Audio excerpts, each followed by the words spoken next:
It was the blog where Meghan Markle would share her innermost thoughts and feelings as well as enviable snaps of her life. And it seems her lifestyle blog The Take, which she wrote between 2014 and 2017 and was named after her favorite red wine, looks poised to make a return. The Duchess, 42, has reportedly been issued with a so-called Notice of Allowance document by the U.S. Patent and Trademark Office, after an application to trademark the blog last November. And many believe this is the biggest sign yet that Meghan is set to revive the website, which saw her provide her favorite recipes, share fun photos and write about her life. But what was The Take actually like before it was stopped shortly before her engagement to Prince Harry? Here we take a look. In a post to mark her 33rd birthday in 2014, Meghan opened up about her younger years, before she shot to international fame, giving an insight into her life. She called the post birthday suit, and accompanying the post was a beautiful image of Meghan, appearing to not be wearing a top. She wrote, "My 20s were brutal, a constant battle with myself, judging my weight, my style, my desire to be as cool as hip as smart as whatever as everyone else." Meanwhile, Meghan also talked in the post about her teenage years and trying to fit in at school. She added, "My teens were even worse, grappling with how to fit in, and what that even meant. My high school had cliques, the black girls and white girls, the Filipino and the Latina girls. Being biracial, I fell somewhere in between." She said every day at lunch she would keep herself busy with school societies like French Club and a student body that took place between noon and 1 p.m. so she wouldn't have to eat on her own. But she recalled a breakthrough moment in her life when attending an audition in her mid-20s. She explained, "I must have been about 24 when a casting director looked at me during an audition and said, 'You need to know that you're enough.' Less makeup, more Meghan."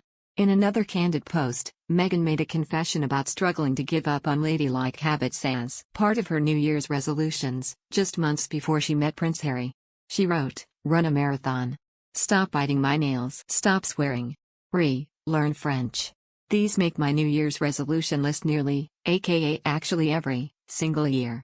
The marathon hasn't happened. The swearing comes in lulls triggered by being overworked or feeling mighty cheeky after a couple of drinks. Then Therese. The French, a language I studied through high school and then lost as I immersed myself in speaking Spanish with the Argentinians during my stint in Buenos Aires. I have put my little Rosetta Stone headset in my eager ears every year, resolving to do interviews en français, but much to my chagrin, it hasn't stuck. And when it comes to the biting of the nails, well, it still happens with a turbulent flight or a stressful day. It's unladylike. But then again, so is the swearing, damn it." In a twist of fate, Meghan also blogged about the Prince and Princess of Wales' wedding, 7 years before her own royal wedding. She wrote about the pomp surrounding Kate and William's 2011 wedding and how she grew up dreaming of becoming a princess. A section published by The Sun states, "Little girls dream of being princesses. I, for one, was all about She-Ra, Princess of Power." For those of you unfamiliar with the 80s cartoon reference, She-Ra is the twin sister of He-Man, in a sword-wielding royal rebel known for her strength. We're definitely not talking about Cinderella here. Grown women seem to retain this childhood fantasy. Just look at the pomp and circumstance surrounding the royal wedding and endless conversation about Princess Kate. Meghan's relationship with her estranged father Thomas has been strained for many years. It's thought the pair haven't seen each other since she married Harry, and he is yet to meet his grandchildren Prince Archie and Princess Lilibet. However, when Meghan was running her blog, it seemed she was close to her dad and wrote a gushing post about him, revealing the heartwarming present he once bought her for Christmas. She explained how her hard-working daddy went to Toys R Us to buy a box set of Barbie dolls which she had been yearning for, at a time she was struggling with her biracial identity.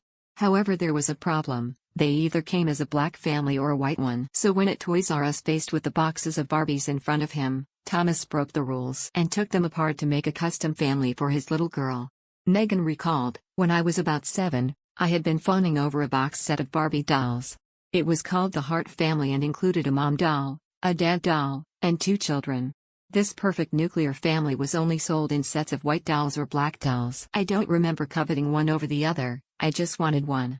On Christmas morning, swathed in glitter, flecked wrapping paper, there I found my Hart family, a black mom doll, a white dad doll, and a child in each color. My dad had taken the sets apart and customized my family. I picture him standing there in Toys R Us, mom's glaring at him for taking the toys apart, perhaps an employee saying, 'Excuse me sir, you can't do that,' as my dad carefully separated the box sets to make one that echoed my reality.